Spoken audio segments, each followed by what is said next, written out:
Hi everyone, hope you are doing well from wherever you're watching this channel, depending on your time zone. Now, we have been making a lot of noise about the new appointment that William Samoei Ruto is doing as of late. Of course, I'm talking about the 50 CAS who are going to assume office. And when we talk, some people say that we are making noise because we thought that Ruto should take those who are in opposition to the government. But that could not be the truth. The truth is that Ruto's cabinet is bloated. More than there's no any African country which has such kind of a cabinet. Even the Statehouse, I don't think that those boardroom meetings are even enough to hold such kind of capacity of people for a meeting. Never. It cannot. Hii ni kama tu ni parliament mzima. In fact, that size is same as the size to accommodate this cabinet, full of it, ministers and assistant ministers, you will need a capacity of the Senate. Yani Ruto ametengeneza bunge ya tatu. Tuko na bunge la National Assembly, tuko na Senate. Hii ni ingine. Hii sio cabinet anymore. That is where we are. Opposition has been making noise and everyone has been making noise. But surprising, now even those who are with William Samoei Ruto are getting the reason to advise William Samoei Ruto to reduce the CASs. And one man, AhmedNassir Abdullahi, who has been a close ally of William Ruto, a man who has defended him on social media and any other platform. He has a special message to William Ruto, and this message was written a day to the mass action, siku kabla ya jana. This is what AhmedNassir is telling William Ruto. I think His Excellency William Ruto should reconsider the 50 CAS he nominated. He needed to reduce the nominee to the 23 vacancies his office sought from the Public Service Commission, and exclude all those who lost seats in August election. Don't give job to those rejected by the people. This one is not Raila Odinga. This one is not opposition.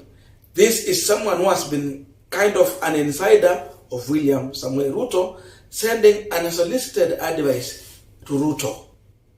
We are continuing with this particular discussion, but just a quick request for those who are watching and you are not subscribed, please consider subscribing. To our returning subscribers, I must say thank you so much, and again to all our viewers, please give this video a thumbs up. Thank you so much, and back to this discussion. Now, tell me, we have 50 CASs, which is more than the cabinet. I don't know, one minister is going to have like 3 or 4 assistant ministers. For example, the CAS for trade and industry, who was replacing David, is it David Ocean? Yes. Imagine a position that was held by one person, it was replaced by 7 CASs. 7. David Ocean is getting out of office and is going to hand over to 7 equal CASs in one office. Margaret Wanjiru ako hapo na wengine 7. Really? That is William Samoei Ruto. Not that one person cannot handle the issue. In Uhuru Kenyatta's government, they were handling. So one person who was handling a whole office, handing over to 7. What is this thing, this big thing that these 7 people are going to do? And yet one person was doing the same job. What AhmedNassir is telling William Ruto is that you want to abuse resources in this country. He's seeing the sense in what Raila and other people have been saying here. That we don't have that enough to spoil, but you want to spoil. Another question is raising is that, how are you rewarding those people who are rejected through the ballot by Kenyans? Kenyans saw these people unfit to lead them. So how is Ruto seeing these people fit to lead when Kenyans did not see that reason to elect them? It means Ruto, what AhmedNassir is telling William Ruto, that you are recycling leaders who have been rejected by Kenyans through the ballot. And that's the truth. I think AhmedNassir is sincere to William Ruto. So if Ruto did not listen to opposition when they were advising him, if Ruto is not listening to any other people, including some of us who come in media, talk about this issue, then he has a reason to sit down and listen to AhmedNassir, who is his insider, a man who is still defending him. But he sees the mistake in William Ruto government, and you see, he is sending a clear message to Ruto. This confirms that Raila was right, Kenya Kwanza was right, not Kenya Kwanza, Azimio was right to call on this government. People are hungry. This salary you want to give to these 50 people, why are you not helping to subsidize the high cost of living? And David indeed responded to this, and they said that the salary that is going to go to these assistant ministers, it is barely just 1% of the Kenyan budget.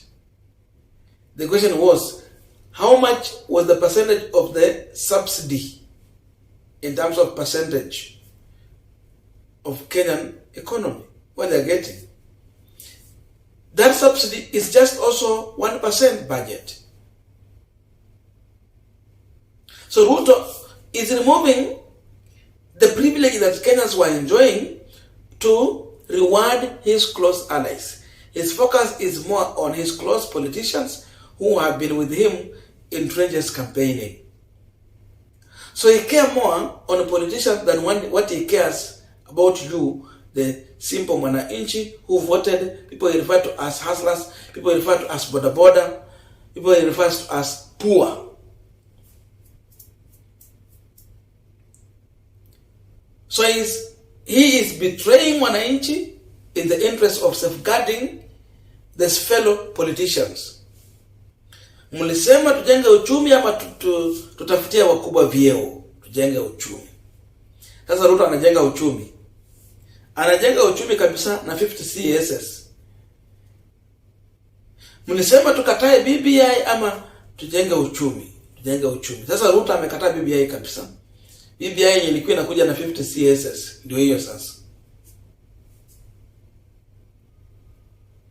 Ruto is breaking the law. He promised that he's going to respect the rule of law. The court made a ruling and it gave a directive only 23. He has gone against the law. Now he is appointing 50. You multiply by 2. Insult to the court. Sasa huyu ndio mtu wenye Martha Koome alikuwa na rule in his favor. Now he's giving the middle finger to the Supreme Court.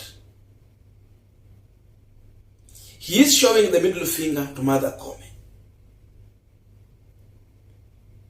That is the unacceptable, uncomfortable language that William Ruto is using to our Supreme Court. A man who took an oath of office to protect the Constitution, he is number one to break the same law. So Ruto is not respecting the Constitution. That's why Kenyans are finding a reason to go back to the street and say Ruto must go. He's breaking the law. And he's leaving Kenya in hunger while when he's breaking the law, he's doing so by helping other politicians to enjoy resources that was meant to give subsidized food to Kenyans. Sasa hapo ndio tuko.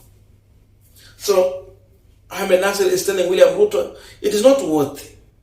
Don't recycle it. Imagine people like Kidero, a former governor, being recycled and as a vice, an assistant minister. Those fellas from Nyanza region, the rest from Rift Valley and Mount Kenya, and across the country, those who lost an election, they are the ones who have been rewarded, especially those who are running for governorship. Alafu wengine wanafuata hapo. Sasa huyo ndio William Ruto for you.